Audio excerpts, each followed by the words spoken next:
Estados Unidos tuvo que retroceder inesperadamente en su estrategia hacia Venezuela.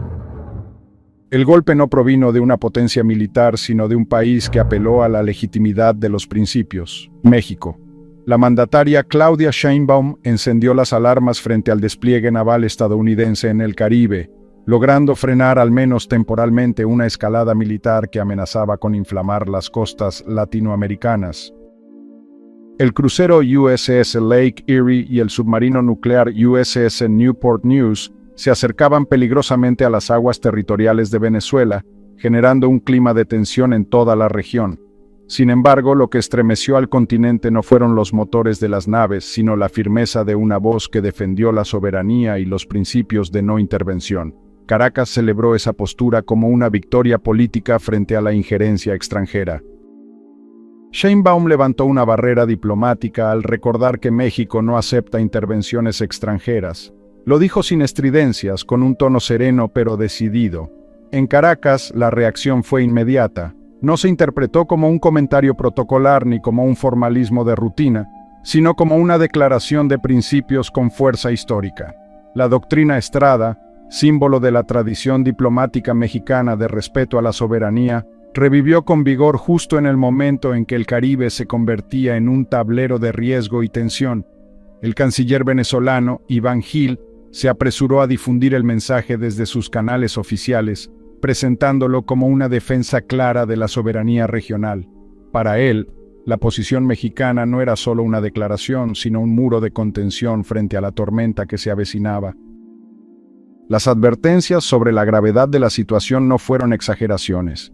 La misión permanente de Venezuela ante la ONU denunció que el despliegue militar de Washington constituía una escalada real y peligrosa. El hecho de que, entre los buques, se incluyera un submarino nuclear de ataque rápido rompía directamente con compromisos históricos de desnuclearización en América Latina. Desde 1967, el Tratado de Tlatelolco había declarado la región libre de armas nucleares, un pacto ratificado incluso por el propio Estados Unidos. La llegada de un navío con esa capacidad violaba compromisos de décadas, minaba la confianza regional y reavivaba fantasmas de ocupación bajo el disfraz de operaciones humanitarias. Frente a esa presión, Venezuela decidió responder por la vía diplomática e institucional.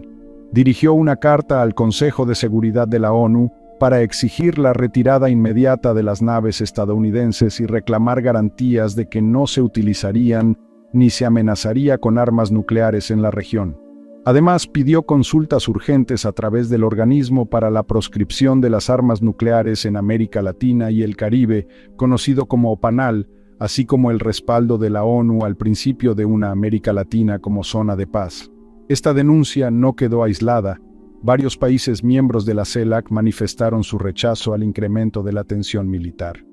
Lo que hace apenas unos meses parecía improbable, una alianza continental en defensa de Venezuela, comenzaba a tomar forma.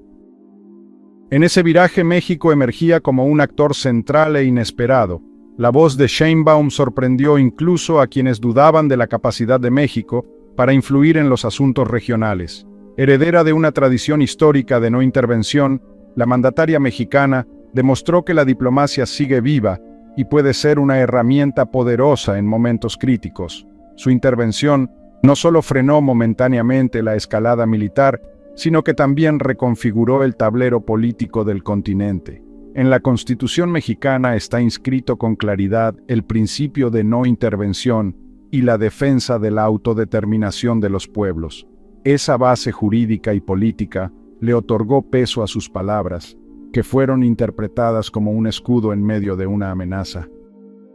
Aunque Donald Trump ya no ocupa la Casa Blanca, su influencia sigue latente.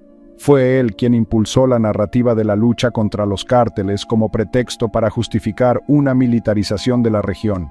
El envío de naves de guerra al Caribe responde a esa lógica.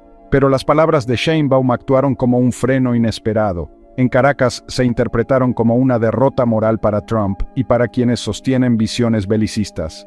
El propio Nicolás Maduro ironizó en una reciente conferencia que si Estados Unidos quiere librar una guerra contra el narcotráfico, debería comenzar por enfrentar a las mafias que operan dentro de su propio territorio y controlan gran parte del negocio global de drogas. Para el gobierno venezolano, la ofensiva estadounidense no es más que una pantalla para acercarse a los recursos energéticos y minerales del país, así como a su posición estratégica. En este contexto, el bloque de los BRICS también hizo sentir su respaldo. Rusia y China condenaron de manera pública cualquier intento de intervención militar en Venezuela, mientras que Lula da Silva reafirmó desde Brasilia su oposición a la injerencia externa en Sudamérica. La multipolaridad global, que hasta hace poco parecía un concepto abstracto, empezó a adquirir cuerpo y forma.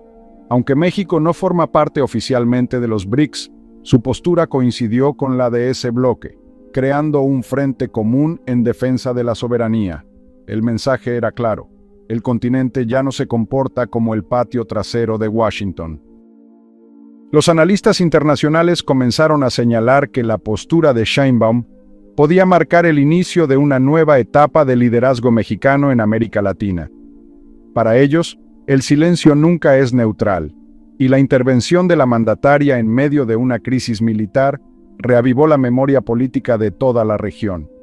No se trata únicamente de apoyar a Venezuela, sino de sostener un principio que concierne a todo el hemisferio sur: el derecho a existir sin la amenaza constante de la intervención extranjera. El hecho de que México, vecino inmediato de Estados Unidos y con más de 3.000 kilómetros de frontera común, se opusiera de manera firme a las maniobras militares, elevaba considerablemente el costo político para Washington. Lo que antes era considerado una decisión exclusiva del Pentágono, ahora debía ser evaluado bajo el lente de la opinión pública continental. La gran incógnita es si el Caribe podrá mantener su estatus como zona de paz, tal como lo ha refrendado la CELAC en múltiples encuentros. La presencia de un submarino nuclear en esas aguas representaba una ruptura con compromisos asumidos durante décadas. Además, abría la puerta a una escalada con consecuencias imprevisibles. La misión venezolana advertía que no se trataba únicamente de la seguridad de Venezuela, sino de todo el orden jurídico de la región. En medio de este escenario cargado de tensión, las palabras de Sheinbaum fueron percibidas como un freno decisivo. No existe frase capaz de apagar un incendio ya desatado, pero hay declaraciones que logran detener la chispa antes de que encienda la mecha. En Caracas se interpretó de esa manera, la voz mexicana se convirtió en señal de prudencia, una advertencia de que América Latina aún conserva capacidad para decidir su destino. En tiempos de amenazas nucleares y despliegues bélicos, la política logró imponerse al ruido de las armas, y lo hizo desde el sur del continente. Así, al menos por el momento, el fuego quedó contenido. Venezuela escuchó, el continente tomó nota y Washington se vio obligado a retroceder. La historia reciente demostró que, incluso en un escenario donde la fuerza parecía imponerse, una palabra pronunciada en el momento oportuno fue capaz de alterar el rumbo de los acontecimientos.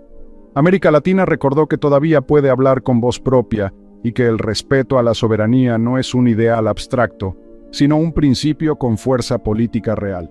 En ese recordatorio, México asumió un rol inesperado pero decisivo, dando señales de que el equilibrio continental puede estar entrando en una nueva etapa.